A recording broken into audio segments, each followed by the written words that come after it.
Muito bem. Eu preparei como agenda para nossa sessão falar brevemente sobre a evolução da gestão de ativos, depois um pouquinho mais detalhado sobre um modelo de sistema integrado de gestão da manutenção e, por fim, alguns cases práticos, alguns exemplos dessas implementações. Bom, falar de evolução da gestão de ativos, creio que para todos os presentes aqui é um assunto extremamente que motiva, a todos nós, profissionais da área. É um assunto que ao longo dos últimos 30 anos vem sofrendo grandes transformações, grande desenvolvimento. Essa figura que está aqui, de certa forma, já foi até um pouco explorada no dia de ontem pelas apresentações, principalmente no painel sobre a indústria 4.0, onde foi navegado sobre a evolução das gerações. Eu vou chamar a atenção para dois pontos importantes dessa figura. Um deles, aí na época, no final da década de 60, com o advento da aviação comercial, surgiu aqui um grande ponto de inflexão para o sistema de manutenção de uma forma geral. Neste momento, com o advento da aeronave do Boeing 747, é um equipamento com um risco muito elevado de operação, e naquela época um equipamento dessa natureza precisava de 1/3 do tempo útil parado no solo para dar manutenção, Nos dias de hoje isso é algo inimaginável. Portanto, naquela época, o que fazer? Como se repensar os modelos de manutenção que na época eram praticados, mas tínhamos ali uma situação que precisava de algo novo, Foi então que surgiu um grupo que foi batizado de MSG, Maintenance Steering Group, formado por profissionais da Força Aérea Americana, profissionais da Boeing, da Ford Company nos Estados Unidos, e que neste momento iniciou um grande debate sobre conceitos de risco. E ali nasceu, ali foi plantado, na verdade, uma semente muito importante daquilo que a gente hoje, nos dias de hoje, debate sobre o nome de RCM. Este grupo ele continuou o trabalho, e quando foi aqui por volta no início da década de 90, esse MSG1 já era MSG3, e foi aqui que então foi concebido todos os princípios de RCM. E nos dias de hoje, acabamos de ver aqui uma apresentação brilhante do meu colega a respeito da ISO 55000. Esse tema de gestão de ativos vem sofrendo discussões e transformações ao longo dos tempos, e hoje a gente tem o mercado deu um passo importante com a regulamentação desse assunto, trazendo à tona uma norma que vem, hoje ainda é uma norma que detalha muito as questões ligadas ao overview do assunto, terminologia, princípios, e que ainda vai se desenvolver muito, mas é um passo também importante que foi dado no contexto de gestão de ativos. A primeira geração tinha lá, de forma resumida, como conserto após avaria. A segunda geração, a gente já tinha ali a visão de revisão geral programada dos equipamentos. Terceira geração, já tínhamos aqui os conceitos de monitoramento da condição. Ontem, algumas das apresentações abordaram um pouco esse assunto. E hoje em dia fala-se em gerenciamento de riscos, ou seja, quando a gente pega o próprio texto da norma 55.000, um dos elementos importantes que a gente tem ali dentro é introduzir conceitos de risco na gestão dos nossos ativos. Bom, modelos de gestão, ao longo do tempo a gente teve muitos modelos debatidos, ondas, vieram conceitos Lean, conceitos de manutenção Toyota, modelo Six Sigma, enfim. O mais importante hoje é a gente explorar aquilo que de bom tem em cada um desses modelos e trazer para o nosso dia a dia. Eu trago aqui como exemplo um modelo simbolizado por essa pirâmide, que a gente hoje em dia já é bastante divulgado no mundo afora, chamado de modelo de manutenção classe mundial, que tem uma organização por bloquinhos. Cada bloquinho que a gente vê nessa figura representa um processo de gestão da manutenção, e ela tem uma organização lógica de evolução através de um modelo de maturidade, ou seja, nós começamos ali com o estágio 1, chamado de manutenção planejada, onde tratamos da manutenção básica do dia a dia, né?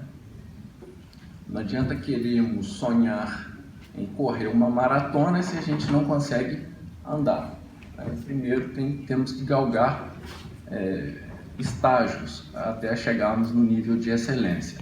Então essa figura simboliza muito bem isso e organiza os processos de uma forma lógica.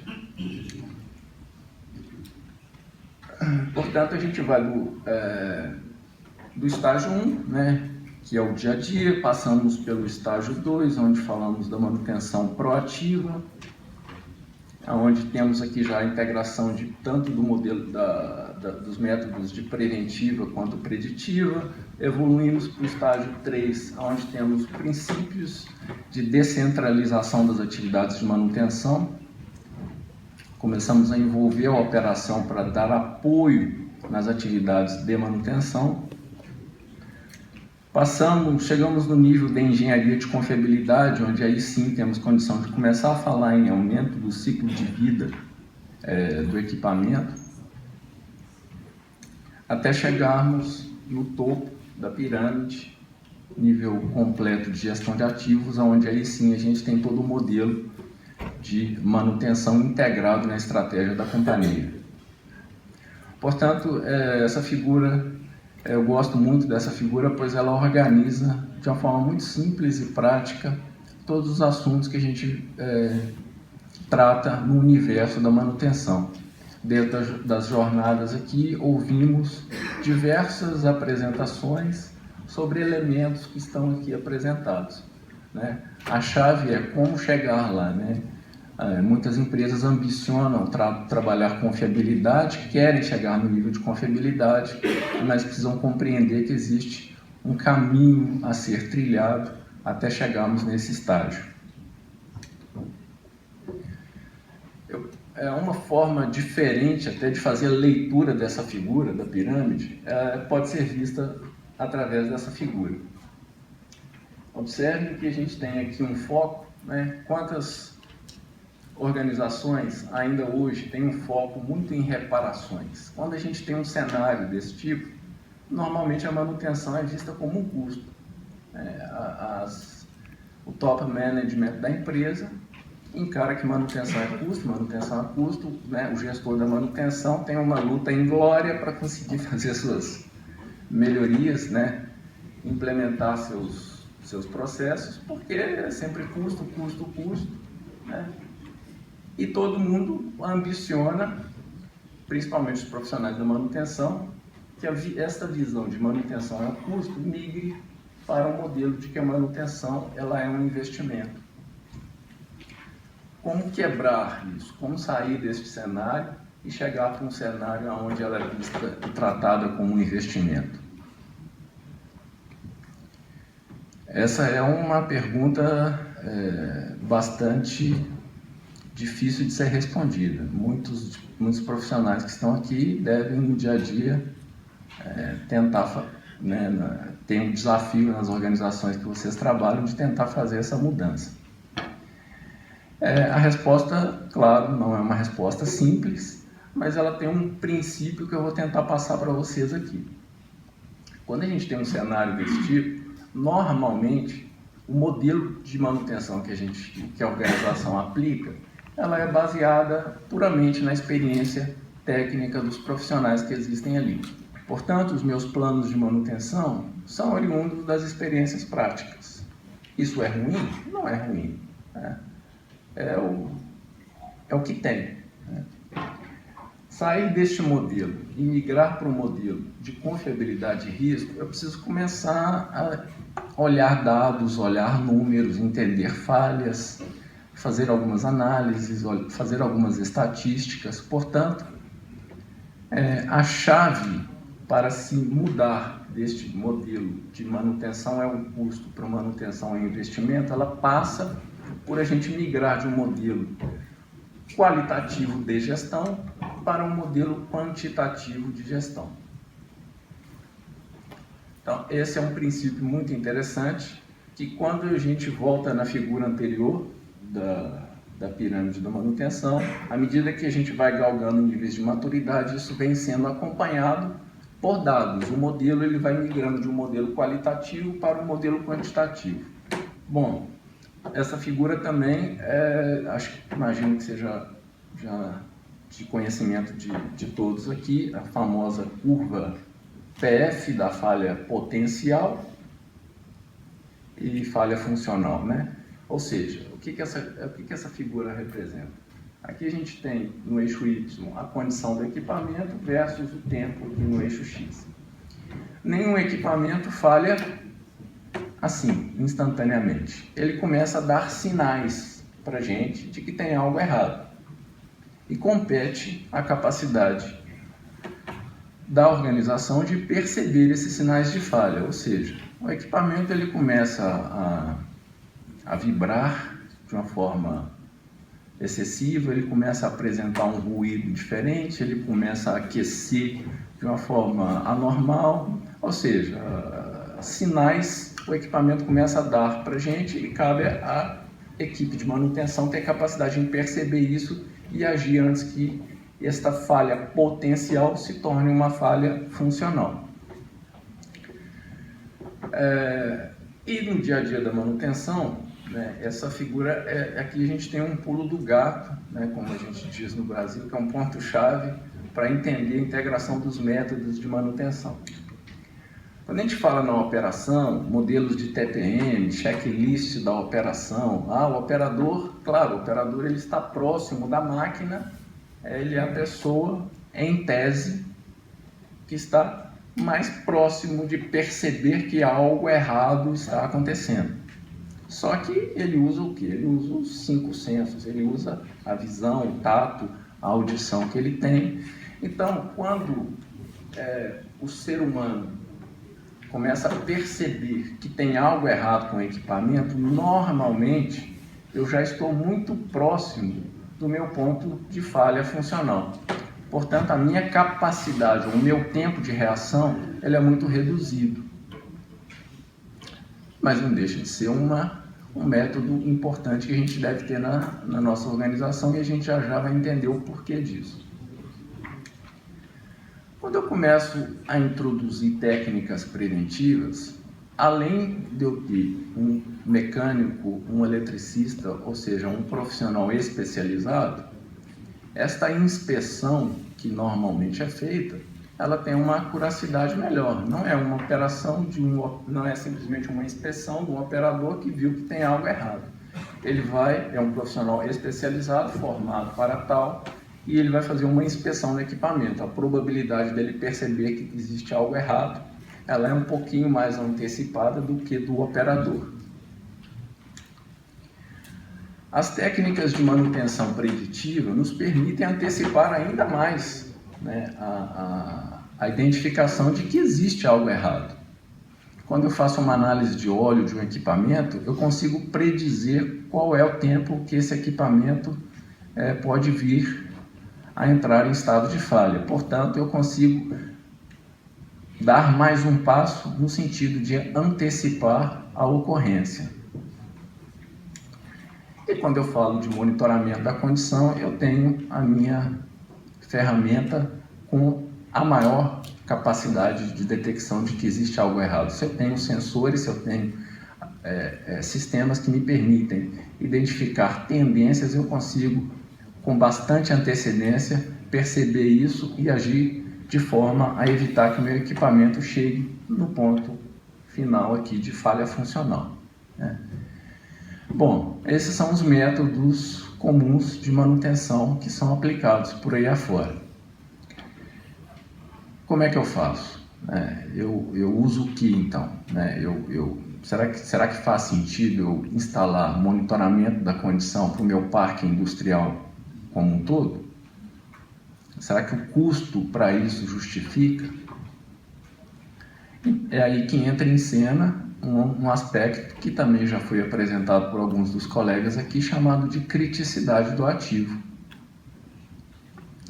Portanto, quando eu falo de um sistema, de um equipamento de classe A, de criticidade A, uma falha deste equipamento, até por ele ter sido graduado como A, tem um impacto significativo para a organização, seja ele na produção, seja ele em segurança, seja ele na qualidade do produto.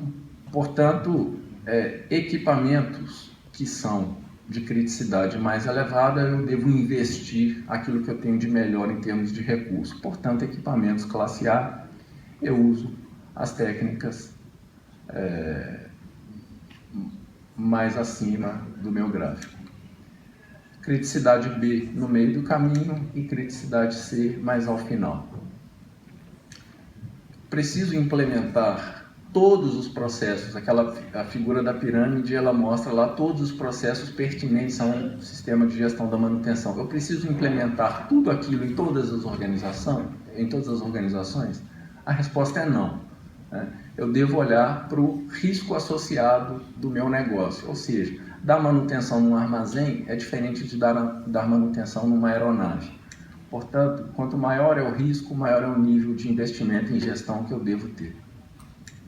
Vou rapidamente passar aqui alguns slides sobre dois cases, de forma muito rápida. Um case, este primeiro, uma indústria de mineração, uma das maiores do mundo, vivia um período na época de 2008 e 2009, durante a crise econômica global, de 10 usinas que formam Pelotas de minério de ferro. Essa organização tem 10 usinas, 9 delas ficaram paradas devido à crise. E quando o mercado começou a reaquecer, essas usinas voltaram à produção, só que existia uma dificuldade enorme desta empresa em retomar os patamares de performance que praticava no passado. Foi quase 1 ano e meio com essas usinas paradas.